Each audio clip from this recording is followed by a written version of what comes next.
Of communication Hindi रखूं बहुत ही बढ़िया। तो ठीक है, तीनों लैंग्वेज में बात करेंगे, जहाँ जहाँ जिस लैंग्वेज का उपयोग होगा वो लैंग्वेज हम यूज करेंगे। तो मैं इसी कॉलेज का स्टूडेंट रहा हूँ और जो विषय आज आपके साथ डिस्कस करने के लिए मुझे मिला है वो मेरी क्या बोलूँ, एक मेरा पैशन ही है।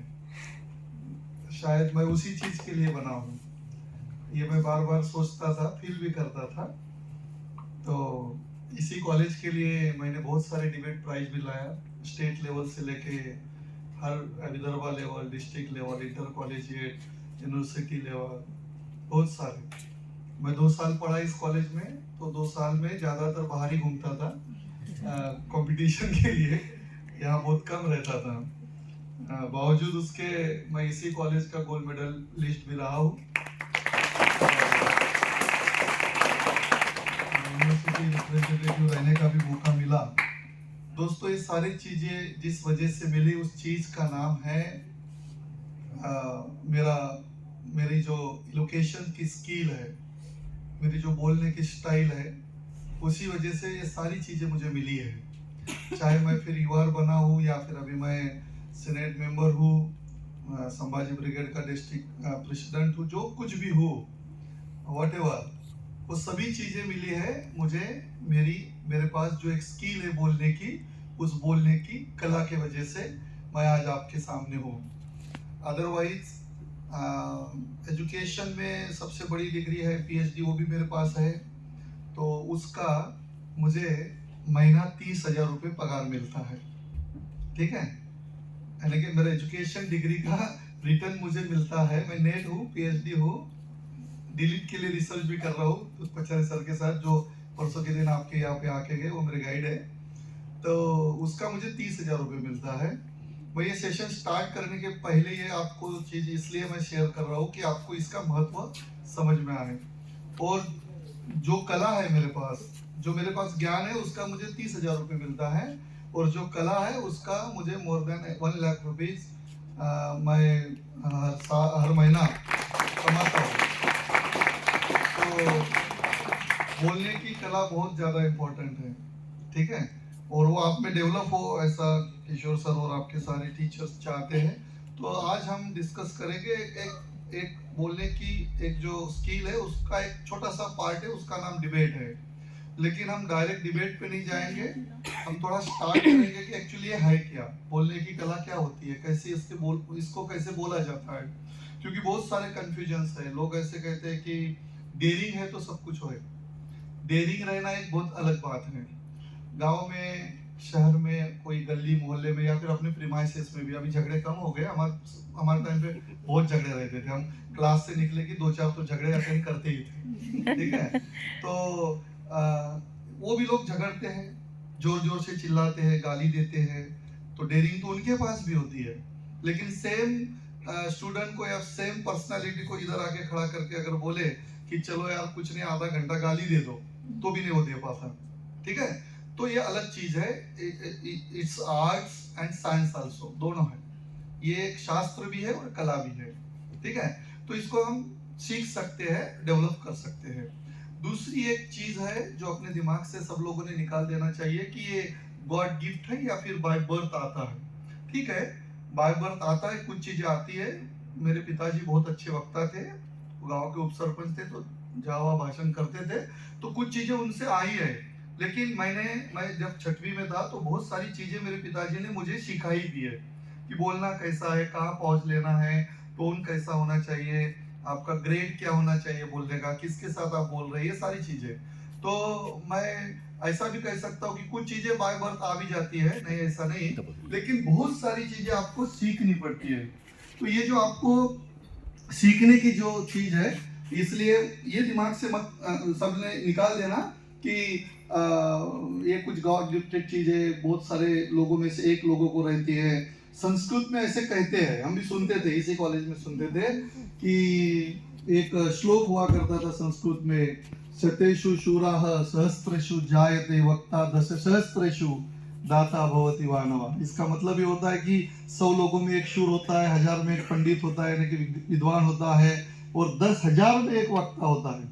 लेकिन ऐसा कुछ भी नहीं है, ये आर्ट है, ये आप सीख सकते हैं, आपके अंदर डेवलप कर सकते हैं। तो ये जो चीज होती है स्पीच, जिसे हम इलोकेशन कहते हैं या फिर डिबेट कहते हैं, स्पीच कहते हैं, तो ये होता क्या है? तो इसे हम इजी वे में कम्युनिकेशन कहते हैं। कम्युनिकेशन का मीनिंग ये होता है कि जो कुछ चीज है आपको लोगों को बताना है, वो सही तरीके से बताई जाए, और वो चीज अगर उसको सही तरीके से समझ में आ गई तो दैट इज द हम उसे कहेंगे कि it's a completion of communication.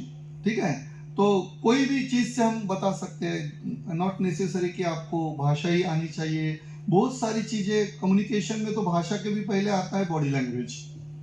तो आपको बॉडी लैंग्वेज से भी आप बहुत सारी चीजें बोल सकते हैं। Without any words you can connect with others with help of your body language only. ठीक है, मेरे तरफ ध्यान से देखो। ठीक है,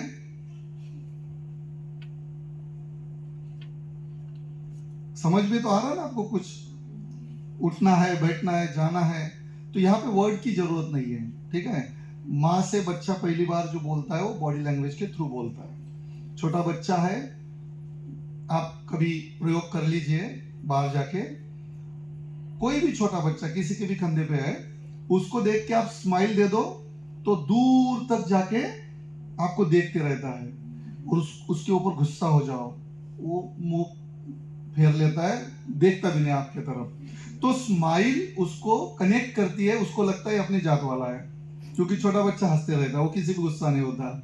और गुस्सा करने वाला उसको समझ में आ जाता है कि ये अपने अलग कोई जगह से आया है, ये अपने वाला नहीं है।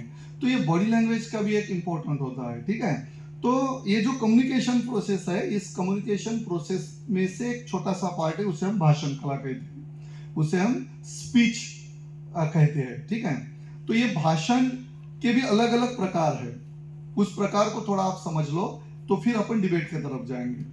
तो बहुत सारे प्रकार है, 10 प्रकार के भाषण होते हैं। एक होता है व्याख्यान, जो अभी मैं आपके साथ कम्युनिकेट कर रहा हूँ, इसे व्याख्यान कहते हैं। मैं कोई एक सब्जेक्ट लेता हूँ, उस सब्जेक्ट पे मैं एक्सपर्ट हूँ, और मैं आपको कुछ बातें बता रहा हूँ। तो ये 30 मिनट का भी हो सकता है, 45 मिनट का भी, 1.5 घंटे का भी हो सकता है। ठीक है, क्लास में हमारा जो लेक्चर होता है वो 48 मिनट्स का होता है, तो इसे कहते हैं हम व्याख्यान। ठीक है, दूसरा एक प्रकार होता है, वो है बीज भाषण। बीज भाषण बोले तो कोई एक थीम है, जैसे अभी अगर ये सेमिनार रहता है या फिर ये कोई वर्कशॉप है, तो उसकी एक थीम होती है, उस थीम को एक्सप्लेन करने के लिए जो बोला जाता है उसे हम बीज भाषण कहते हैं। ये दूसरा भाषण का प्रकार है। तीसरा जो है, जैसे ये कॉन्फ्रेंस है या फिर एक प्रोग्राम है, तो इसको ओपन करते हैं, इंट्रोडक्टरी स्पीच बोलते हैं उसे हम, उद्घाटन पर भाषण, ये अलग होता है। ये सारी चीजें मैं जो बोल रहा हूँ, ये हर भाषण अलग होता है, अलग तरीके से देना है। ठीक है, चौथा एक प्रकार होता है जो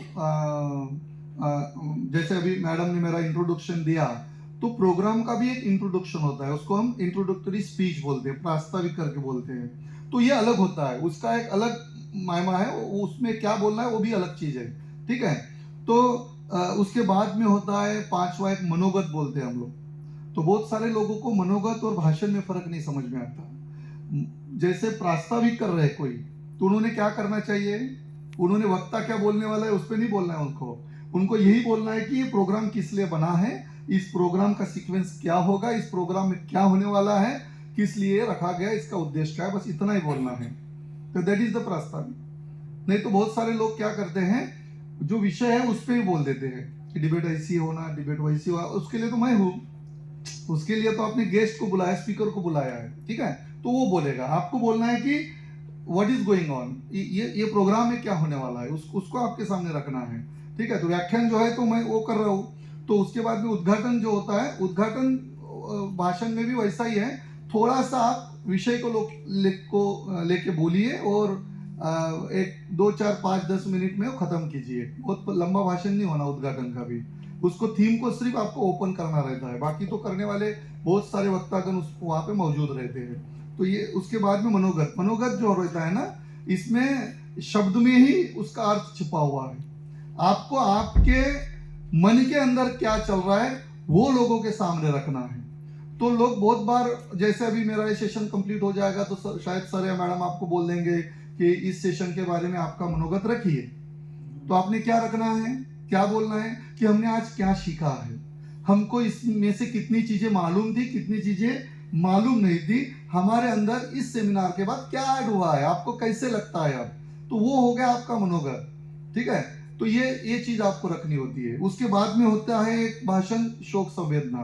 हम किसी की मृत्यु के समय चले जाते हैं, उनका एक कोई एक फंक्शन होता है, फ्यूनरल होता है, फ्यूनरल के बाद एक फंक्शन होता है, उसमें बोलना है। उसमें भी मैंने बहुत बार नोटिस किया हो सर, लोग वो फ्यूनरल के बारे में छोड़ देते हैं और उसके साथ मेरे संबंध कैसे थे, मेरे वजह से वो कैसे बड़ा हुआ, ऐसे बड़े बड़े भाषण भी मैंने सुने हैं फ्यूनरल में। फिर लोग पीछे से बोलते हैं अरे वो मर गया यार भाई, जरा ध्यान रखो आप क्या बोल रहे, ठीक है। तो वहां पे क्या होता है, आपका शोक व्यक्त करना है, तो उसे शोक संवेदना कहते हैं। आपको शोक व्यक्त करना है, सिर्फ बोलना है कि उसके बारे में थोड़ा सा बोलिए और आपको कितना बुरा लगा वो आदमी जाने के बाद, बस उतना करना है, ठीक है। उसके बाद में एक प्रकार होता है पॉलिटिकल स्पीच। ये ज्यादा फेमस है अभी, सबसे ज्यादा फॉलोअर्स जो है दुनिया के अंदर वो पॉलिटिकल पर्सन के होते हैं, ठीक है।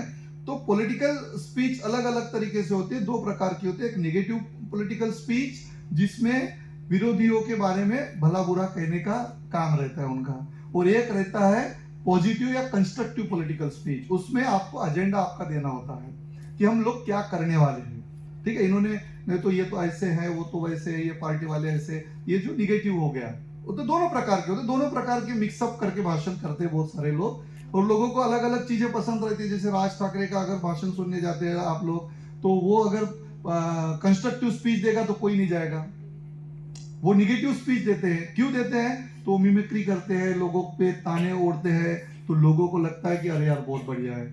ज्यादातर अपने देश में negative speech, negative political speech सुनने वाले लोगों की ज्यादा तादाद है। उनको कंस्ट्रक्टिव बातों में ज्यादा इंटरेस्ट नहीं है हमारे देश में। हमारे देश में किसी की मजाक उड़ा लो, किसी को गाली दे दो, किसी के बारे में बुरा कह लो, किसी की खामियां निकालो, गलतियां निकालो, तो बहुत अच्छा लगता है। ये मेरा अनुभव भी है, मैं एक पॉलिटिकल पर्सन भी हूँ, तो मेरा अनुभव भी है, ठीक है। तो ये होता है। आठवां प्रकार होता है फिर इसी में एक आभार प्रदर्शन। संचालन जो होता है ना, वो भाषण का प्रकार नहीं है, वो भाषण नहीं है। संचालन करने वालों ने कभी भी ध्यान में रखना, उन्होंने भाषण देना ही नहीं है, उन्होंने इतना ही करना है, ये आएंगे, ये बैठेंगे, ये बोलेंगे, ये फूल देंगे, ये करेंगे, ये वो करेंगे, और थोड़ा सा थीम को कनेक्ट करने के लिए शुरुआत में एक दो चार लाइन बोल देंगे तो बोल देंगे। कोई अगर बहुत अच्छा शेर शायरी या फिर कोई एक कविता का एक स्टांजा अगर आपको लगता है कि इसको इसका रिलेवेशन है, रेफरेंसिव है, तो आप रख सकते हैं। लेकिन बहुत बार ये भी गलती कर लेते हैं लोग कि संचालन करने वाला आधा भाषण तो वही निपटा देता है। हर इसके बाद बोलेगा आता चौधरी सरांनी असं असं म्हटलं,